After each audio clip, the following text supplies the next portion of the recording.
Thanks for staying with us. So joining the conversation, it's our Thursday. We have a guest co-host with us here. She's a graduate, not a co-host, a guest. She's a graduate with high honors from the Harold Washington College and Business Management degree from University of Phoenix in Chicago. She is passionate about business designs and advancement leading to sustainable growth and development for African women, and she continues to build and mentor young girls and women across the business ecosystem. So she's joining here today because she is the owner of the premium coffee, Happy Coffee, and the convener of the Lagos Coffee Festival. Welcome to the show. Thank you. Princess Adeyinka Tekena. Thank you. So, good to have you. Yeah. We'll talk about your coffee later because I know you're into coffee and I love coffee. But first of all, we're discussing Bobrisky before you came in because, we're having different angles, and I'd like to open our phone lines for our viewers to call in. 081-0764-1679, 090-241-63440. You can also tweet to us at TVC Connect. Please hashtag YourViewTVC so we can read the tweets. Remember, this is your view. We're not talking about the people. We're talking about the issue around the people. We don't try to castigate people. We focus on the issue. So the issues around is the possibility of money laundering charges, the possibility that somebody was paid 15 million to do that. So these are the issues that we're discussing. And if in the fact it happened, how do we prevent it going forward? Because what can the government do to nip it in the bud? What were your own thoughts when you heard about this story? I think, looking at social media and all the allegations flying around, I like to believe all the parties involved need to, and I like the fact that yesterday there was also news by the government trying to investigate this.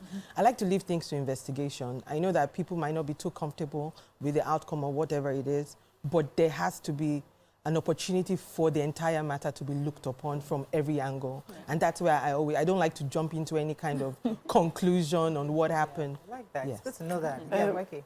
I just wanted to say, the parties that need to be investigated are the EFCC and the prisons. Absolutely. Those are the people that we need to... Very important.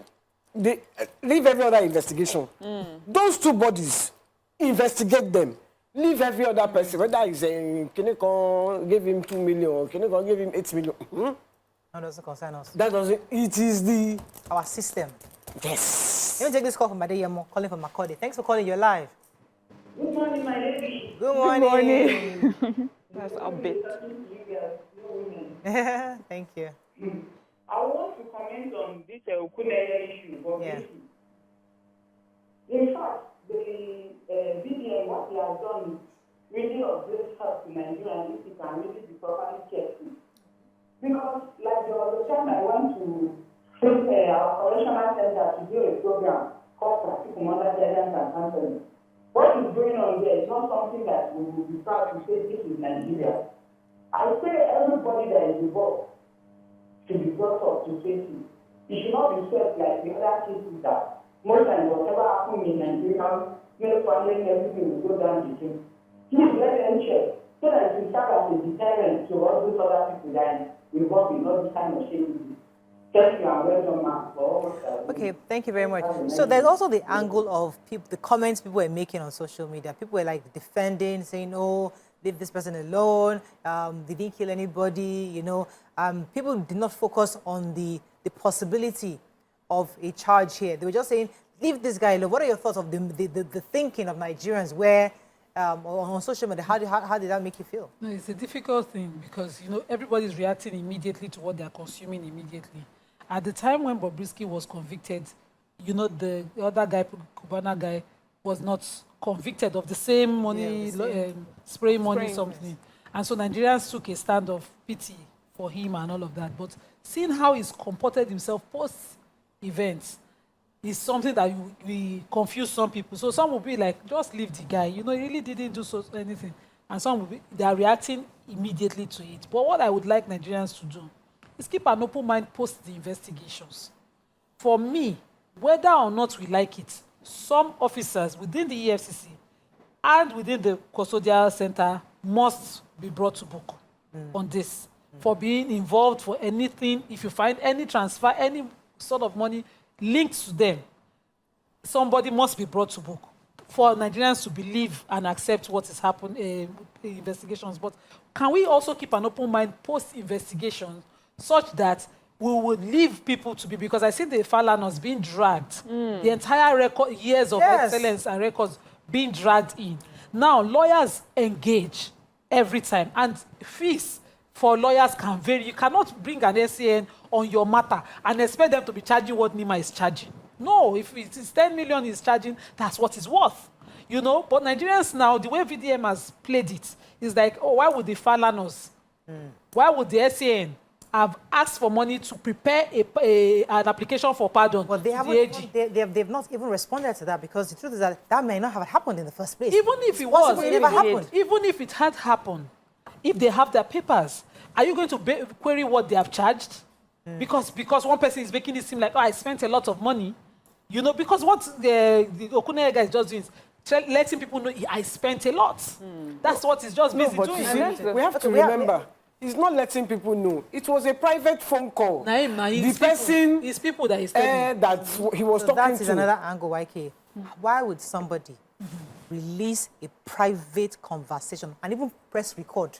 Why would you even record a private conversation between you and somebody? Isn't that unfair? Isn't that blackmail? That's blackmail. That in itself is wickedness. It might not be, because what's his name? Okuneye is owing him money, and he has asked him to pay, and then he flipped the script. According to what I heard from the audio, according to what VDM alleged, he flipped the script. Evidence of those chats were placed on that video as well, where somebody is saying, "I've given you 4 million. Give me my money back. I need it right now. You told me when you get out, give me the money." You now, when you were supposedly in prison, claimed that you couldn't access your money, so you needed money, and you were now giving money and post it. You have come out where you're supposed to be able to access your bank accounts now. Instead of saying, "I still can't access my bank account for any litigation reason or legal." Wait now. You then insist that you are not owing money, and then you flip the script and said, and brought like a stain of gayism of homosexual on that person, where you are now blackmailing the person and saying, when you touch me, when you diss me, when you that me, did you pay? Did you ask? You know, so that such a thing would force a person. He could have a defense. So really, when you communicate or interact with people that lack integrity, all these sort of things happen. Yeah. So first of all, this is someone that had recorded the call, obviously never trusting the person he was having a conversation with. Right.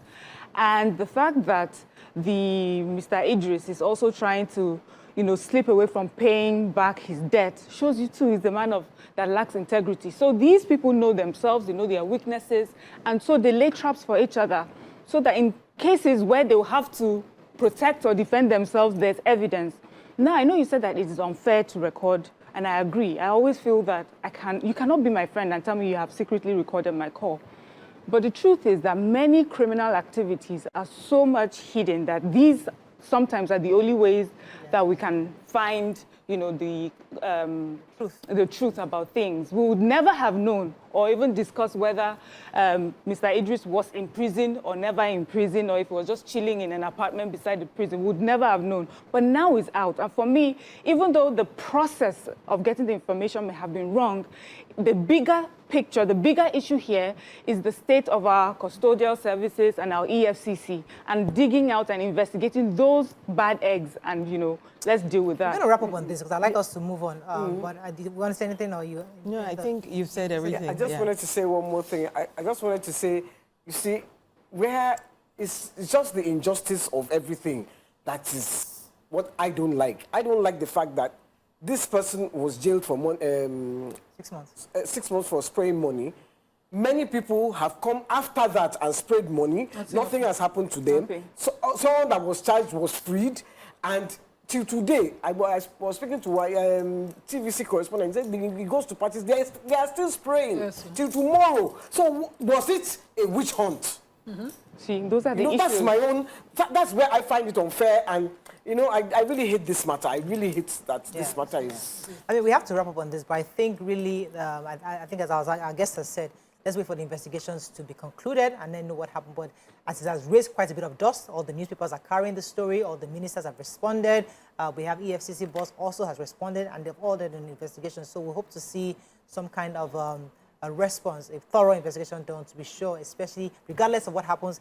What's at the heart of this matter is that two of our key systems, the EFCC, who's supposed to fight financial crimes, and the prisons also keep criminals away who may have been compromised. Yeah.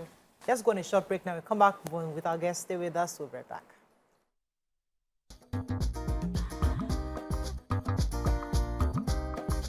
Stay tuned. Your View will be right back.